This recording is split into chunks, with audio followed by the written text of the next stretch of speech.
Үшінші тума бие, сауын мінгі жуас, бойы 1,60 төңірегі, құны 2 айлық, бағасы 9.000 теңге деп тұр, аздап саудасы бар, таразда тұр. Байланыс телефоны 8747 843 5671.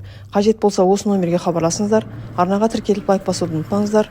Өздеріңіздің 4 түлік малдарыңызды сатуға жарнама салғыларыңыз келсе, мына телефонға хабарласыңыздар. 8702 910 0705. Сол ат жылқы дейді. Мына дүниенің зейнетінен дейді ол дейді. Алла Тағала атты өте сондай әдемі жаратқан. Атты. Хадисте келген ол. Расулullah айтады, балаларыңды 3 нәрсеге үйретіңдер дейді. Соның біріншісін атты айтқан. Балаларына атқа мінгізіп үйретіңдер, кейін садақ атып үйретіңдер, кейін жүзіп үйретіңдер деген.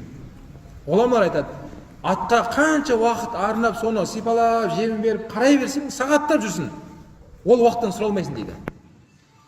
Яғни ол уақыттар былай жай бос, бекершілік болып есептелмейді.